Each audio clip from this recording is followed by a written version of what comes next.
भारत खंडे में मैं आपका एक बार पुनः स्वागत करता हूँ। आज मैं चर्चा करूँगा भगवान बुद्ध पे। एक देखिए, इधर देखें आप, तो लिखा गया है कि जब आत्मा नहीं तो पुनर्जन्म किसका। ये मैं नहीं कह रहा हूँ, भगवान बुद्ध का ये कथन था कि आत्मा नाम की कोई सत्ता नहीं होती है, और यह जो आत्मा है ना, ये सिर्फ कल्पना है, इसके सिवा कुछ नहीं है। तो यहाँ से सबसे बड़ा प्रश्न उठता है कि अगर भगवान बुद्ध कहते हैं कि आत्मा नहीं है तो पुनर्जन्म फिर किसका होता है। लेकिन भगवान बुद्ध पुनर्जन्म को मानते हैं, पॉइंट बी नोटेड। तो भगवान बुद्ध पुनर्जन्म को मानते हैं लेकिन आत्मा की सत्ता को स्वीकार नहीं करते। तो हम प्रश्न कर रहे हैं, या लोगों के दिलो दिमाग में बात रहती है, लोगों ने मेरे से पूछा कि जब आत्मा नाम की सत्ता को स्वीकार नहीं करते तो पुनर्जन्म कैसे होता है। तो इसी पर मैं आज चर्चा करूंगा। हमें लगता है कि हर सनातनी को यह बात समझना चाहिए कि आत्मा होती है कि नहीं होती है, और व्यक्ति का जीवन क्यों होता है, और भगवान बुद्ध ने इस पर क्या कहा है। क्या बौद्ध धर्म अलग है, या हिंदू धर्म का ही एक हिस्सा है, या सनातन परंपरा का ही एक हिस्सा है, इसको भी समझने की जरूरत है। तो सबसे पहले थोड़ा सा मैं भगवान बुद्ध पे पहले चर्चा करूंगा पहले, उसके बाद उनके सिद्धांतों पर और उनकी कही गई बातों पर चर्चा करूंगा। देखिए, जब भगवान बुद्ध की बात आती है तो कपिलवस्तु एक स्थान है नेपाल में, आज भी कपिलवस्तु को आप जानते होंगे। भगवान बुद्ध का जन्म कपिलवस्तु में हुआ था। अब कपिलवस्तु तो पूरा राज्य था, उसी जगह पे एक लुम्बिनी जगह थी। तो लुम्बिनी में जो है भगवान बुद्ध का जन्म होता है। ये लुम्बिनी में शाक्य वंशीय राजा थे इनके पिता, शुद्धोदन नाम था उनका। और शुद्धोदन के पुत्र होने के नाते राजकुमार जो है बड़े ही आलीशान जिंदगी जी रहे थे। 29 वर्षों तक भगवान बुद्ध बहुत अच्छी जिंदगी जिए, किसी दुख को नहीं जानते थे, किसी तकलीफ को नहीं जानते थे, पीड़ा को क्या होती है, दर्द क्या होता है, कुछ भी नहीं जानते थे। ऐसो आराम की जिंदगी थी। बचपन में लोगों ने बताया था, साधुओं ने, ऋषियों ने, मुनियों ने शुद्धोदन को बताया था कि ये सांसारिक जीवन से मुक्त हो जाएंगे। तो राजा को डर था, तो इसलिए उन्होंने उस भगवान बुद्ध को संसार की तरफ भेजा ही नहीं। यहीं से शुरुआत होती है। भगवान बुद्ध का राजा शुद्धोदन ने विवाह करवा दिया। यशोधरा नाम की उनकी पत्नी हुई, और राहुल नाम का उनका बेटा हुआ।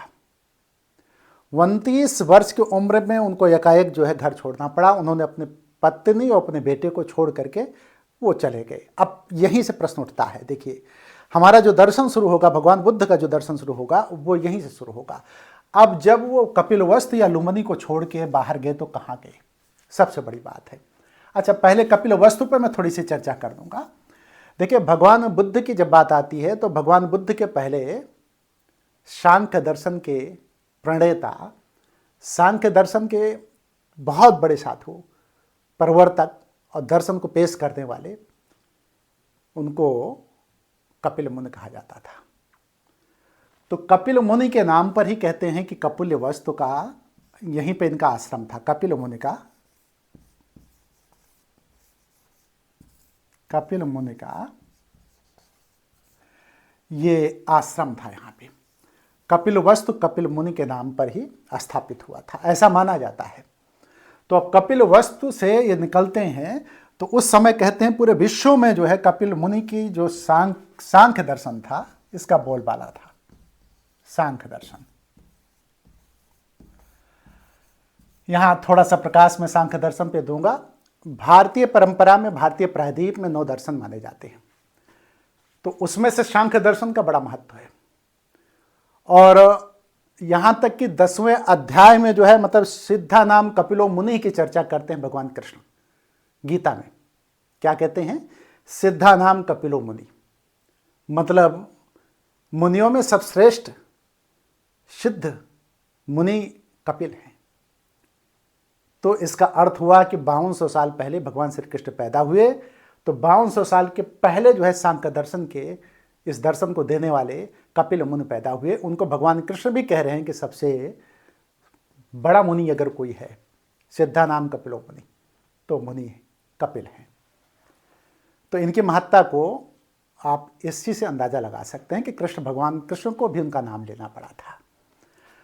देखिए, सांख्य दर्शन का बोलबाला था, तो सांख्य दर्शन जो है पूरे विश्व में फैला था, नेपाल में तो विशेष करके फैला था। एक सबसे पहले देखिए, भगवान बुद्ध के सबसे पहले गुरु जो हुए आलार कलाम हुए। क्या हुए? आलार कलाम।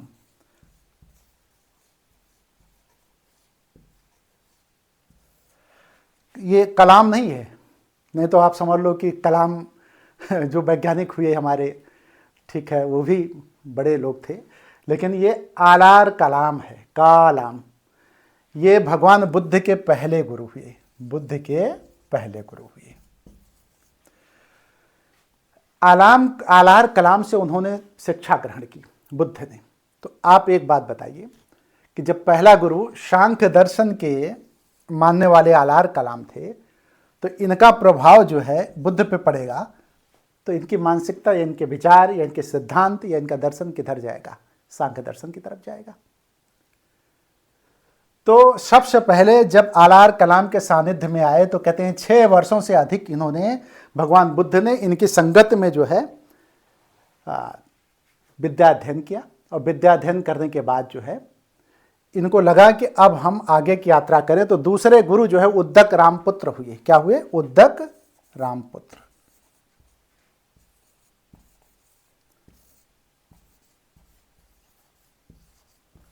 उद्दक रामपुत्र, ये 2 गुरु भगवान बुद्ध के होते हैं।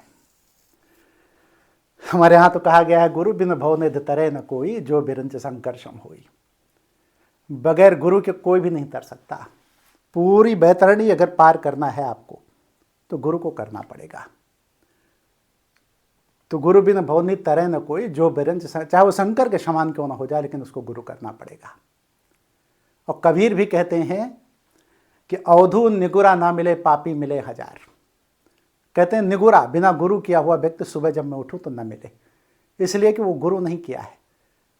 निगुरा, पापी मिले हजार, कह रहे हैं कि 1000 पापी मिल जाए वो मुझे कबूल है।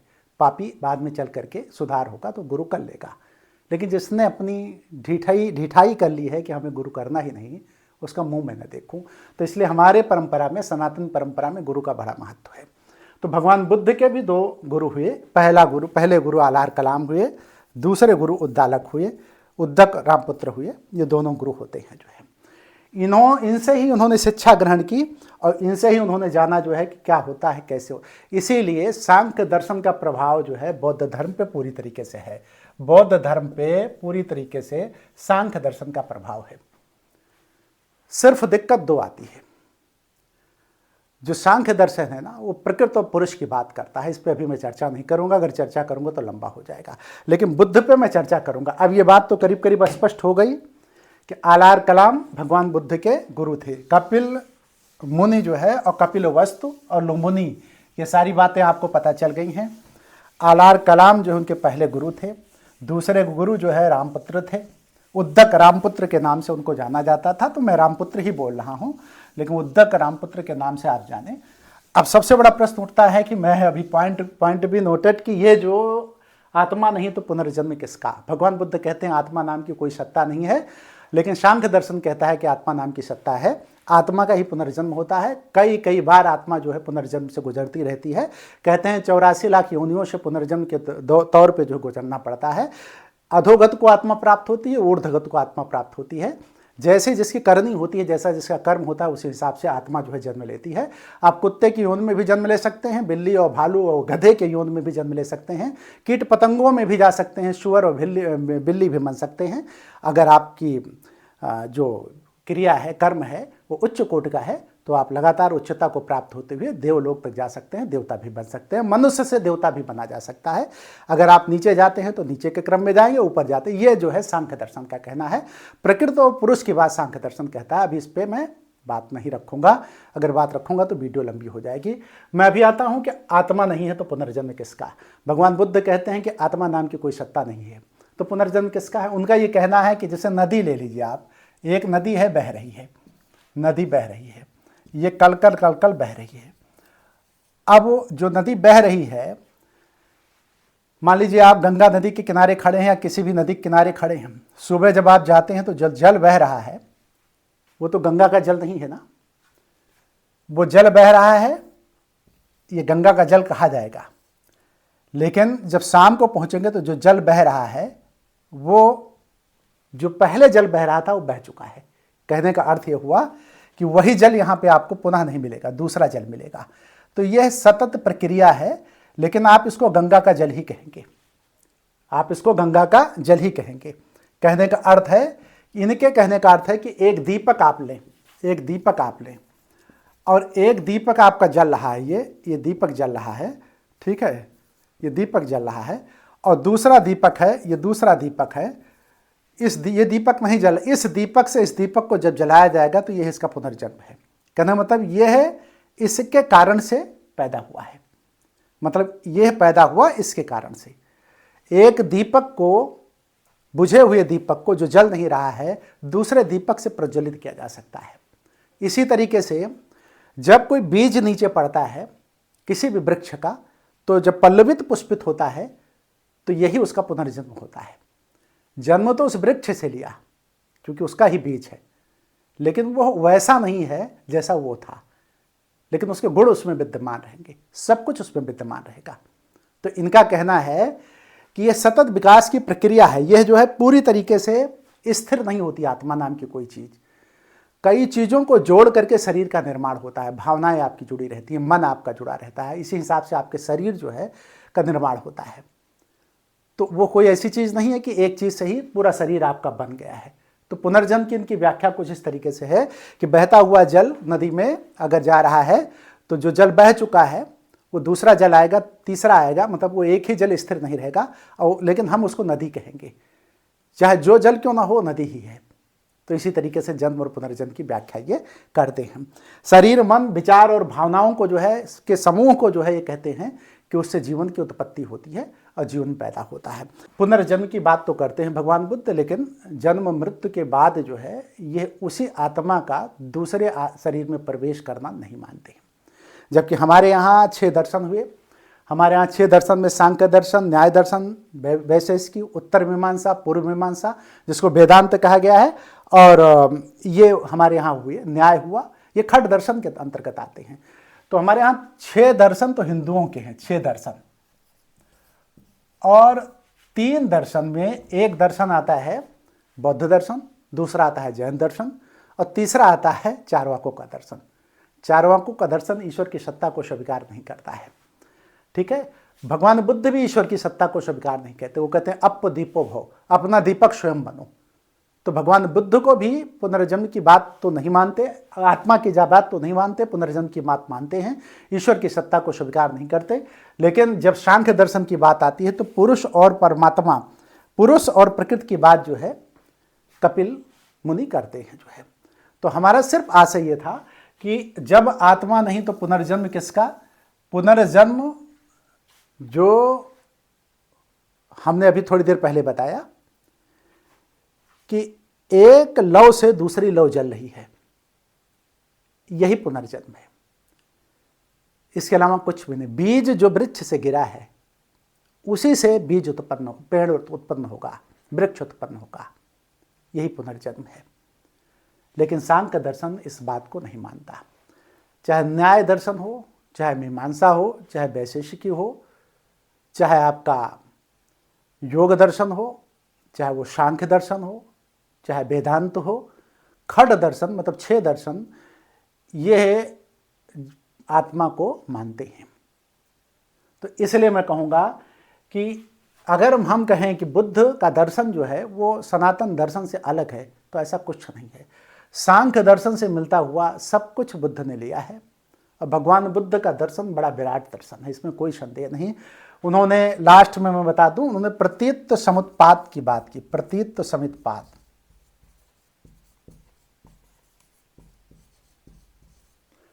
इस पे प्रकाश डालना जरूरी है, इसलिए इस पे मैं पहले बात डाल दूं। ये प्रतीत समुत्पाद क्या है? उनका ये कहना है कि कोई भी कार्य जब होता है तो उसका कोई ना कोई कारण होता है, बगैर कारण के कोई कार्य हो ही नहीं सकता। तो कारण क्या है? जो कारण है वही बाद में कार्य बन जाता है, और जब वो कार्य बन जाता है तो नए कार्यों को जन्म देके स्वयं कारण बन जाता है।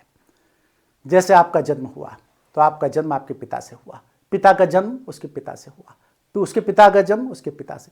दुनिया में कोई भी काम अगर होगा, कोई भी कृत्य होगा, तो उसका कोई ना कोई कारण होगा। तो अगर कोई वस्तु बन रही है तो उसका भी कोई कारण है। जैसे मिट्टी से घड़ा बनेगा, या फिर लकड़ी से जो है अगर आप फर्नीचर बनाते हो, तो फर्नीचर से लकड़ी के कारण फर्नीचर बना है, सोफा हुआ, बेड हुआ, तो वो लकड़ी वृक्ष से आई। वृक्ष के बनने का भी कोई कारण होगा, कोई बीज होगा।